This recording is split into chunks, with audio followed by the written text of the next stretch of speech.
Hi, Grandma here, and I'm reading The House of 60 Fathers. I'm going to begin chapter 6, In the Town of Terror. And you can see this picture here.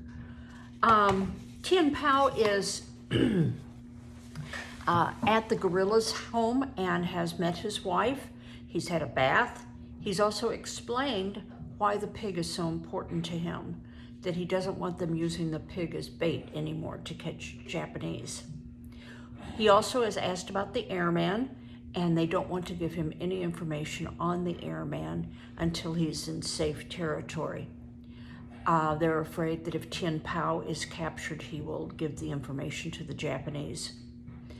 But Tien Pao is encouraged because it sounds like the airman is going to be in friendly territory outside of Japanese control in just a day. And that means that he will soon be out of danger also. In the Town of Terror. Early the next morning, Tien Pao and the guerrilla chief began the last day's journey. The guerrilla urged Tien Pao on, but Tien Pao turned once more to wave still another last farewell to the young woman in the doorway. "You won't get to Hengyang walking backward," the guerrilla said. "It's still a full day's march." "Are you going to take me all the way?" Tien Pao asked. He shifted the carrying pole in a more secure position on his shoulder. Glory of the Republic was back in the bucket. The buckets already seemed heavy, and his shoulder was still sore from yesterday's jogging and constant sawing of the pole. It felt as if the jiggling pole had ground down to the bone. "No, not all the way, but I'll get you well beyond the Japanese line. We should manage that by noon, and from there on, you should be able to see the town from the mountaintops. Now, no more talk. Fall back and follow me at a distance again." All that day, they did not pass a single Japanese. Gradually, the guerrilla led Tien Pao back to the river so that Tien Pao could follow it to Hengyang, where he had to go on alone. But as they neared the river, they neared the Japanese. There at last was the river, and there again the road in the valley beyond the river. On the road were the same heavy rumble of trucks and hoofbeats of cavalry that Tien Pao had heard during his long nights in the mountains. But here also was the steady stream of marching soldiers. The Japanese were on the march in force. Tien Pao and the guerrilla stood looking down on it all. "Fast as we traveled," the man muttered. "They traveled faster. It's a forced march, and that can mean only one thing. They're out to take the city." "Hengyang?" Tien Pao asked fearfully. Together they stood at the peak of a high river mountain. The guerrilla did not answer, just stood looking somberly into the far distance. Tien Pao let down the heavy buckets and stared where the man was staring. In a faraway bend of the river lay a distant town. From the town came a vague rumble of the thunder. Smoke rose from the town. "Hengyang?" Tien Pao asked again. The guerrilla nodded. "This is Hengyang, the town you started from, but now I can take you no further. I promised to take you beyond the Japanese lines, but those turned out to be foolish words. The Japanese are already at the gates of Hengyang. When you go on alone, keep to the mountains and walk beyond the town. Then circle down and enter it by the street of the rear gate. The river's not far from that gate." "But Hengyang is on fire." "Oh, still, it cannot be all destroyed," the man said somberly. "I just now saw the flash of guns coming out of the town. That means our armies are still battling for it." "But would my mother and father be in such a town of battle?" The guerrilla smiled a thin smile. "If I know a father, he will wait until the last moment in the small hope that you may return. And if I know a mother, she will wait until the Japanese are in the streets and their bayonets are at her back before she gives up her firstborn son." Tien Pao nodded eagerly along with the words, but the picture of his mother with Japanese bayonets at her back filled him with sudden overpowering dread. He hoisted the pole and buckets to his shoulder. "But then I have to go," he said anxiously. "Then I have to hurry. I have to go." The guerrilla chief laid his hand on Tien Pao's shoulder. "And may it go well with you, son." "May it go well with you," Tien Pao mumbled. He set off at an anxious trot. Later he turned. He'd not even thanked the guerrilla for all he'd done, but the guerrilla chief was gone from sight over the mountain. Tien Pao stood rubbing his aching shoulder, staring back along the empty mountain path. With a heavy sigh, he took up his buckets and trotted off toward the smoke clouds over the distant town. So they parted. The tall mountain from which he and the guerrilla chief had first seen Hengyang had fooled Tien Pao. He walked for hours, but still the town and its billowing smoke looked no nearer. Only the boom of the cannon echoed louder among the high rocks. The afternoon waned, and the evening came, and Tien Pao was still in the mountains. The carrying pole cut into his flesh as he struggled on. For the 100th time, he shifted the pole and its load to the other shoulder. A weird glow from the burning town hung in the sky. The red glow spread as the mountains began to gather night darkness. Wearily, Tien Pao stumbled on. It was almost midnight when Tien Pao reached Hengyang by the street of the rear gate. No sentry to the gate challenged him. No hurrying Chinese soldier looked at him.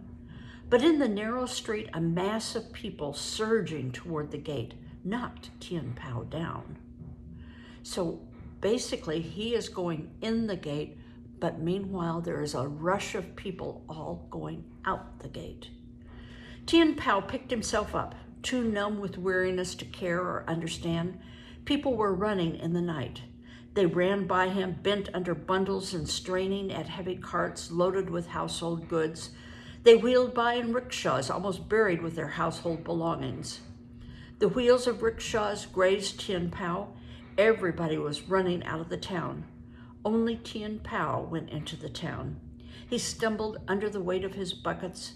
The surge of the crowd pushed him to the side of the street, into the shadows of the buildings. Nobody noticed him. And I do have a picture to show you. And here he is down here in the corner, looking very sad and anxious. At the far end of the town were the thunder of guns and the swift white flashes. Flames leaped over the roofs. Smoke billowed back above the shooting flames. Tien Pao dragged himself on, too stupid with weariness to hear or see what went on around him. People yelled and people wept. Mothers called frantically to keep their children near them in the surge of the milling crowd. Fathers tried to herd their families together. Everybody was running. Tien Pao was pushed into the doorway of a building. Tien Pao leaned heavily against the shadowy building to rest for a few moments. He let himself sag until he sat on one of the buckets.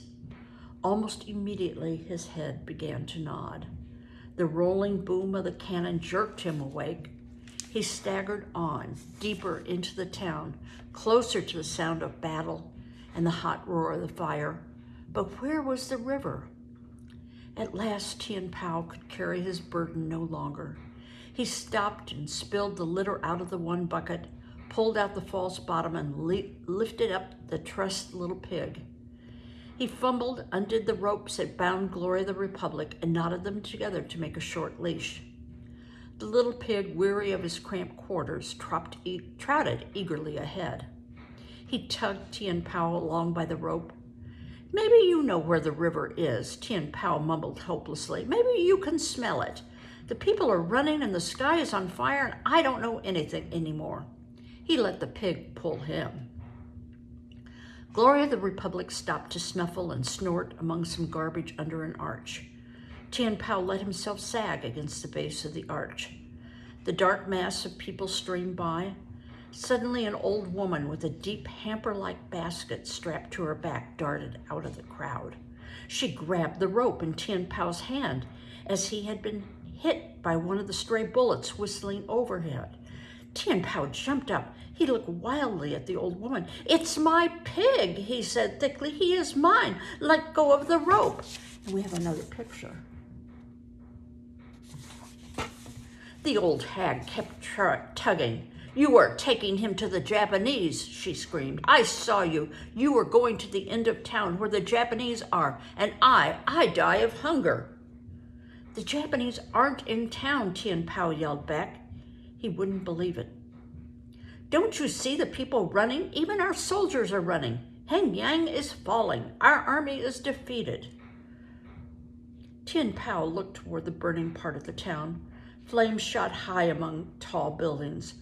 By the light of the flames, Tien Pao saw swift planes high in the sky.